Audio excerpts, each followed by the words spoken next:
Dear students, a very warm welcome to all of you in my today's lecture of company law. In today's lecture, we will discuss upon the topic notice of meeting. यानी कि आज के lecture में हम discuss करेंगे कि जब company अपने किसी पर्टिकुलर मीटिंग के रिगार्डिंग मेंबर्स को या अपने स्टेक होल्डर्स को एक नोटिस सेंड करती है, तो उस नोटिस के अंदर हमें किन किन पर्टिकुलर थिंग्स को कंसीडर किया जाना ज़रूरी होता है।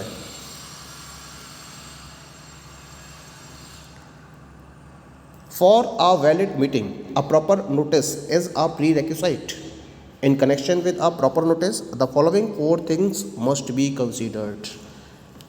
4 पर्टिकुलर पॉइंट्स हमें कंसीडर करने होते हैं जब हम मीटिंग के पॉइंट ऑफ व्यू से नोटिस को प्रिपेयर करते हैं। कौन कौन से है वो point? The very first one is the length और period of notice. Second one is that is the contents of notice. Third one that is persons entitled to notice. Fourth one that is mode of service of notice. तो ये particular 4 points हैं जिनको consider करते हुए ही एक meeting के notice को लिखा जाता है, प्रिपेयर किया जाता है। तो अब हम इन पर्टिकुलर पॉइंट्स को वन बाय वन स्टडी करेंगे। The very first one is the length or period of notice. A general meeting of a company may be called by giving not less than clear 21 days notice in writing or through electronic mode in such manner as may be prescribed.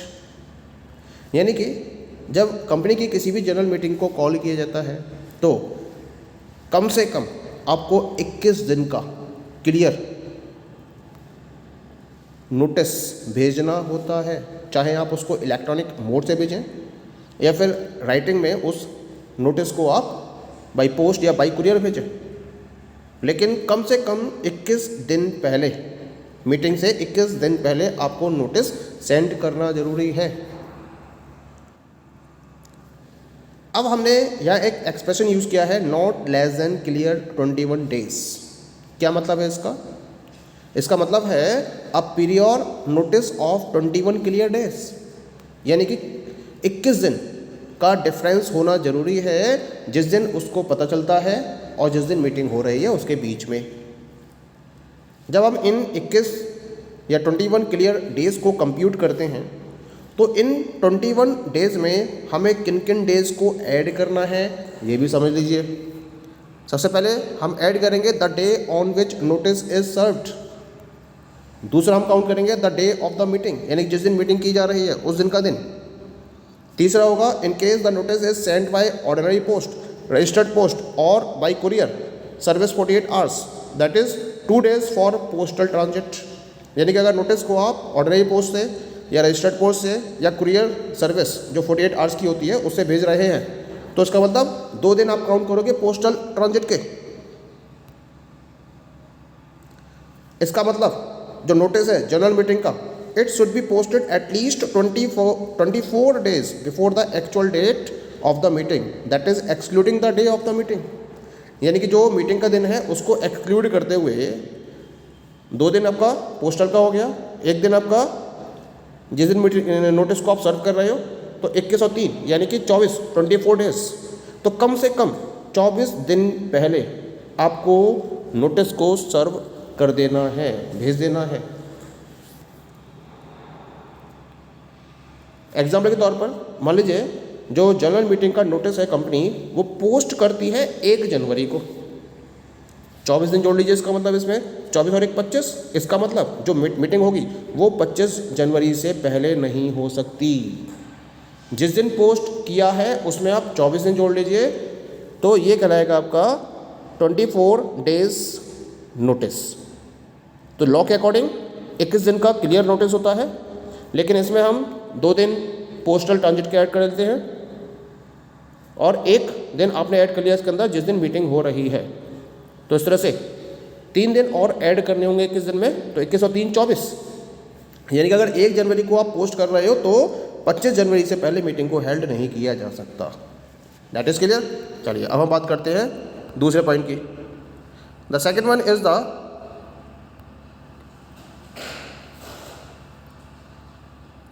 Her company को यहाँ हम बात करेंगे press notice की, यानी कि content of notice की। तो कंपनी को अपने नोटिस में क्या क्या चीज़ें स्पेसिफाई करनी होती हैं। तो यहाँ 5 पर्टिकुलर पॉइंट्स हैं जिन्हें कंपनी को अपने मीटिंग के नोटिस में, यानी कंटेंट ऑफ नोटिस में इंक्लूड करना होता है। कौन कौन से पॉइंट्स हैं वो?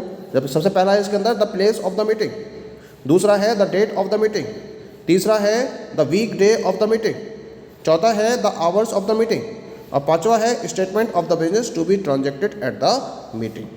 ये 5 पॉइंट इंक्लूड करते हुए नोटिस के कंटेंट को प्रिपेयर किया जाता है। क्या क्या पॉइंट्स हैं, यानी कि मैं वो फिर से डिस्कस कर लेता हूँ उसके अंदर। यानी कि मीटिंग किस पर्टिकुलर प्लेस पर कंडक्ट की जा रही है, आपको ये बताना होगा कंटेंट में।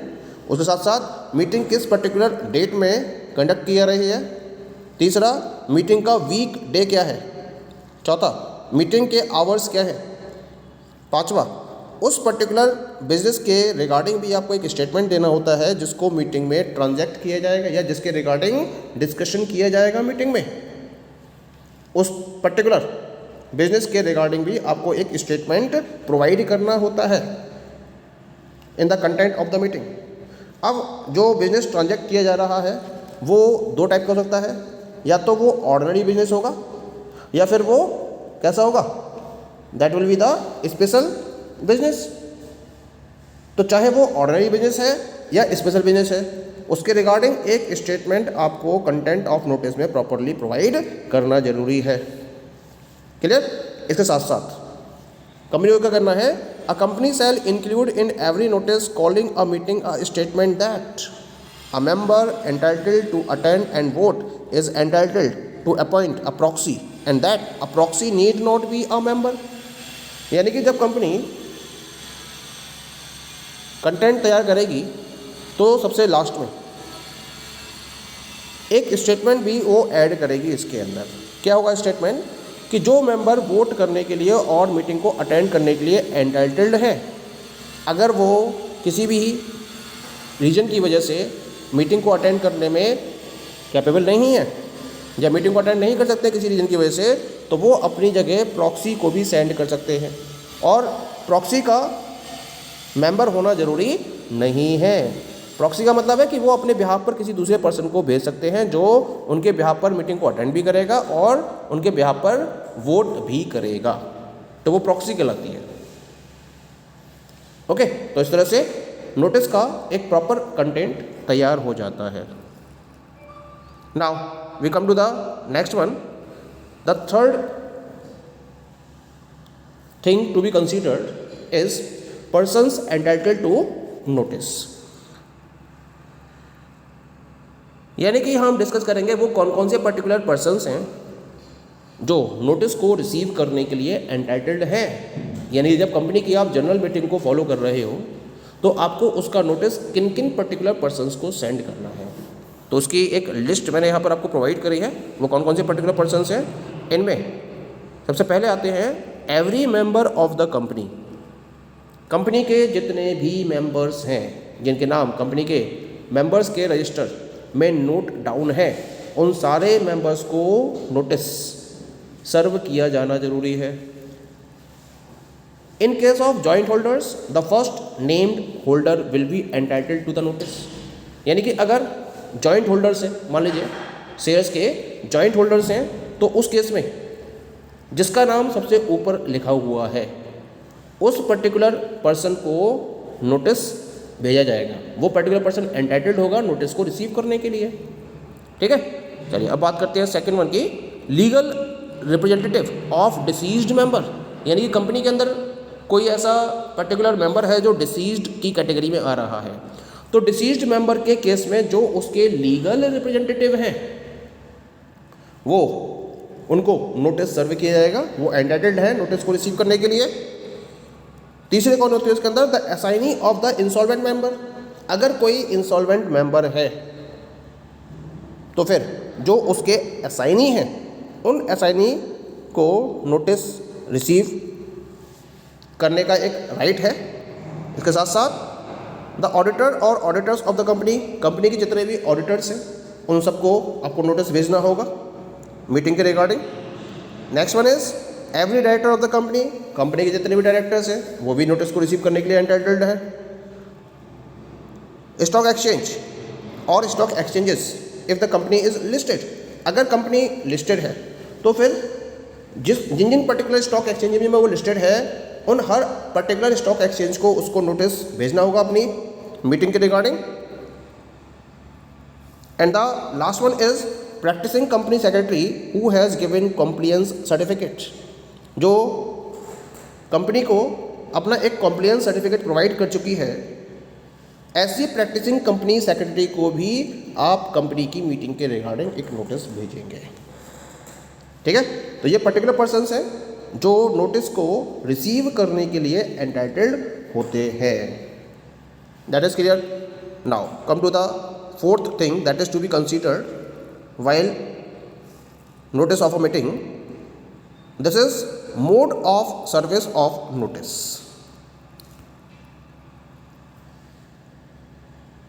नोटिस को सर्व करने का तरीका क्या होगा, मोड क्या होगा? तो एक नोटिस को सर्व करने के लिए कंपनी के पास बहुत सारे तरीके होते हैं, बहुत सारे मोड्स होते हैं, तो उन पर्टिकुलर मोड्स को हम डिस्कस करेंगे। The very first mode is by sending it by post or registered post or speed post or courier. Here, courier means a person or agency which delivers the document of notice and provides proof of delivery. यानी कि सबसे पहला तरीका क्या होता है, आप post के द्वारा या रजिस्टर्ड पोस्ट के द्वारा या स्पीड पोस्ट के द्वारा या कुरियर के द्वारा नोटिस को सर्व कर सकते हो। कुरियर का मतलब क्या है, उस पर्टिकुलर पर्सन या एजेंसी से है जो नोटिस के डॉक्यूमेंट को कंसर्न पर्सन को डिलीवर करता है और उसके बदले में डिलीवरी का एक प्रॉपर प्रूफ भी प्रोवाइड करता है। ठीक है, ये तो हो गया आपका पहला मोड। सेकंड मोड क्या है, by delivering at members office और एड्रेस। आप मेंबर के ऑफिस या जो मेंबर का एड्रेस है उस पर भी इसको डिलीवर कर सकते हो। तीसरा है, कोई भी इलेक्ट्रॉनिक या अदर मोड जो प्रिस्क्राइब्ड है उसका भी यूज़ आपके द्वारा किया जा सकता है नोटिस को सर्व करने के रेफरेंस में। तो ये तरीके होते हैं, these all are the different modes which can be used by the company in order to deliver the notice of meeting. Okay, thank you.